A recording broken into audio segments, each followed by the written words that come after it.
Hello and welcome everybody, this is your host Learvok, and you're just in time for more Undertale. In the last episode, we completed the game. Sort of. We completed our initial quest of reaching Asgore, fighting him, and then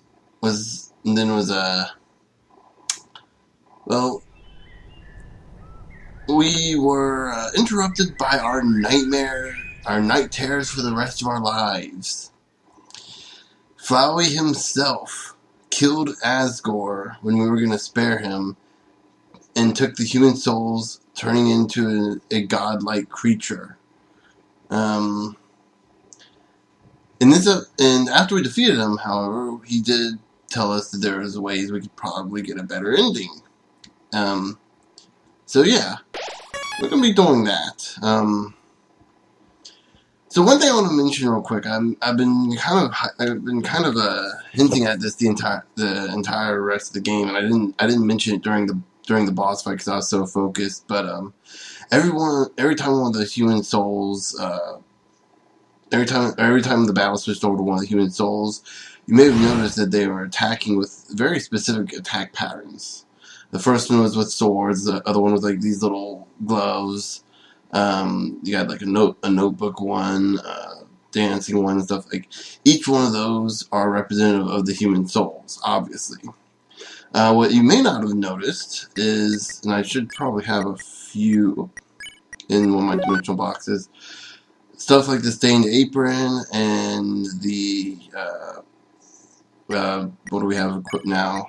No, not what we have equipped now. That one, the stained apron, like all the items that we could equip in the game were all representative of the characters as we fought them, and I believe in the same order as you could get them.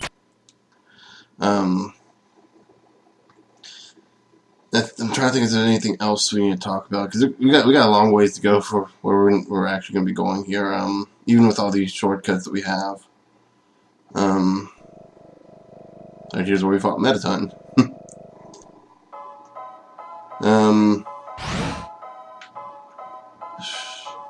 Trying to think, is there anything else? What the?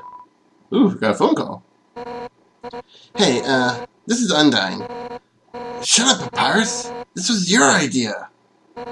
Human, you have to deliver something for me. Please? I'm at Snowden in front of Papyrus's. See ya, punk! Okay. Well, that tells us what we're going to be doing here in a second. Oh, my old job. There's even an M, so yeah, he's a McDonald's employee. Have a sparkular day! Fortunately, when I was working at McDonald's, I did not work the cash register, so I just worked in the back as a grill, so at the grill, so I was like fortunate that was there's one more thing I do want to talk about real quick. Wrong way. There's one more thing I want to talk about real quick. About 2 episodes ago, whenever we confronted Sans and he judged us, there's actually something I meant to do and I completely forgot about it.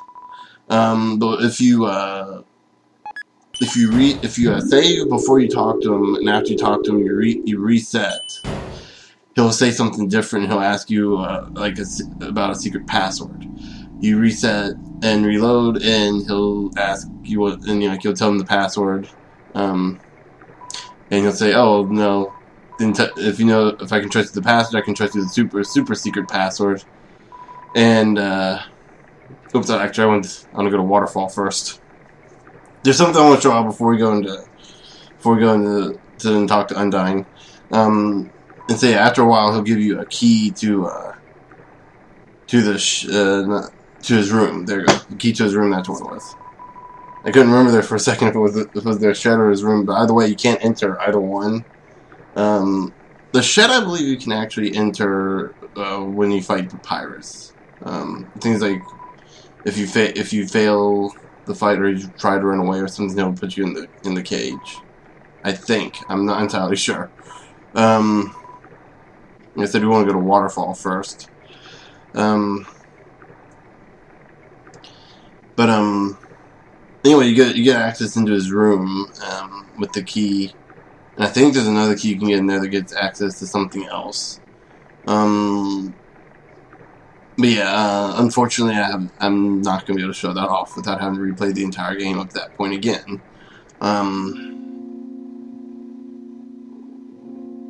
Okay, now, oh wait, no, let's see if we can talk to the king. Yeah, if you keep walking. Why'd I come dream? Oh, that's a great story. Okay. Come back much later. Okay, so, I think that might be for, I'm gonna have to see if I can, yeah. We'll see about that one later on. Sorry this is taking so long. But anyway, there's something I wanted to show off here, and I'm not entirely sure what it is, because I've never actually done it myself. I did the wrong one, didn't I? Okay. Okay, we need the mystery key, so we'll put it away. There you go.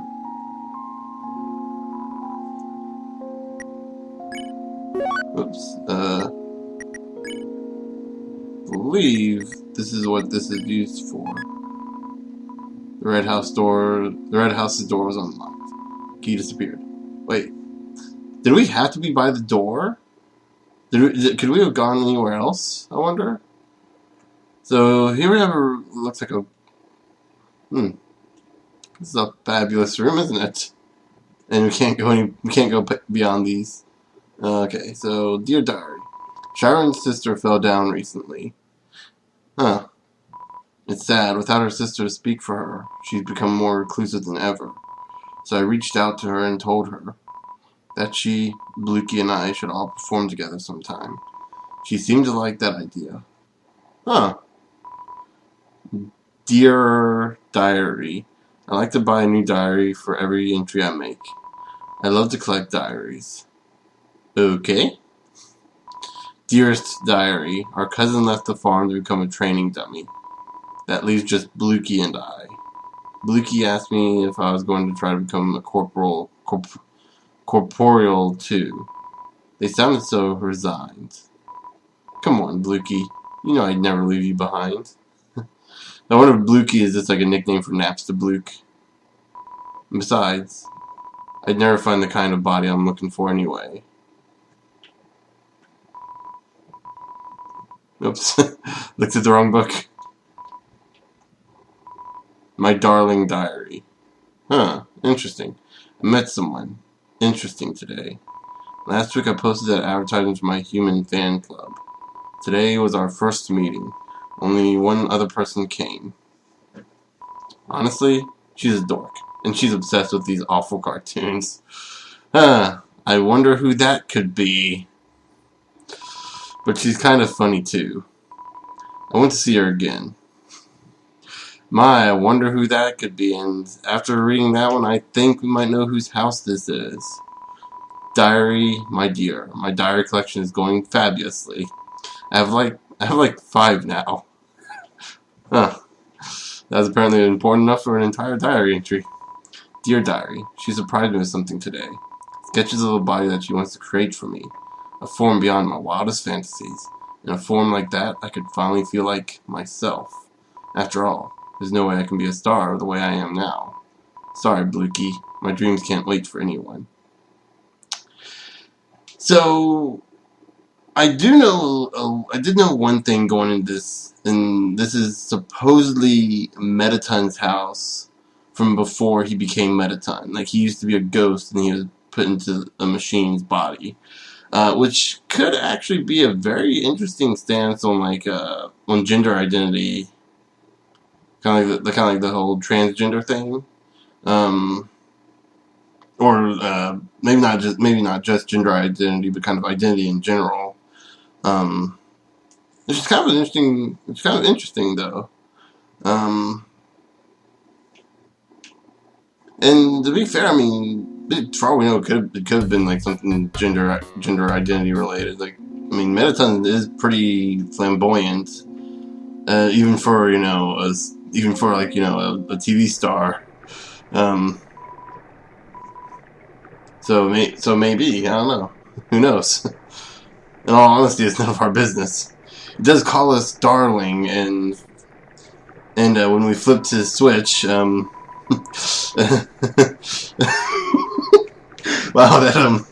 that was. Well, I'm sorry, I could not help myself there. Just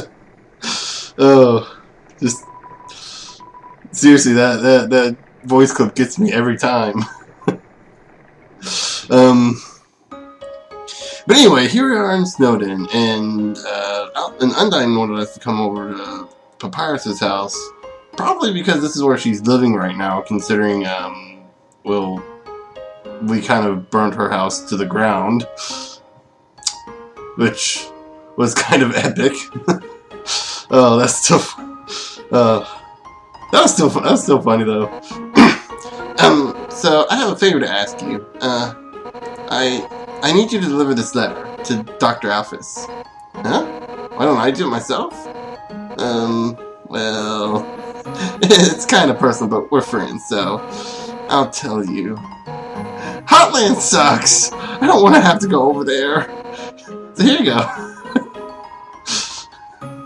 I couldn't agree with you more, Undyne.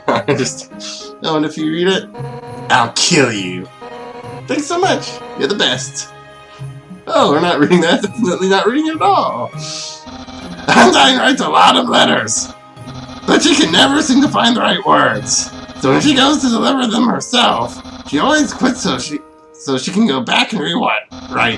That's why she asked you, because you have no standards. Wow, that's a way of putting it. And hold on. Oh, wow, I didn't realize it before, but Undyne's like quite a bit taller than Papyrus. I think.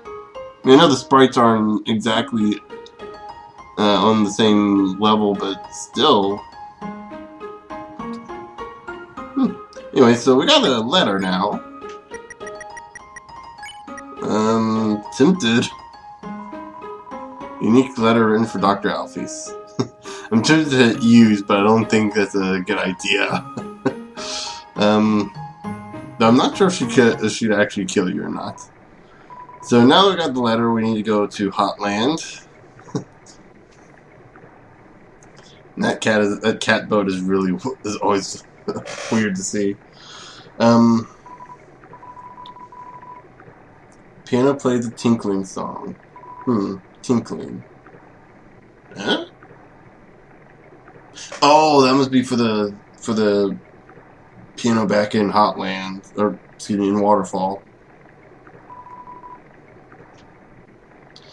So let's go and save here, and we'll go talk to Dr. Alphys. Actually,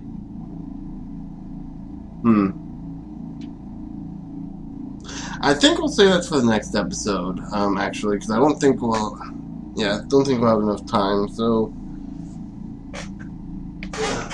there you go. Forgot to set my timer. Fortunately, this is the first of mini sessions, so I don't have to worry about the timer of this episode. But anyway, so in the next episode, we'll be taking the letter to Dr. Alphys. Until then, I'll see you guys later.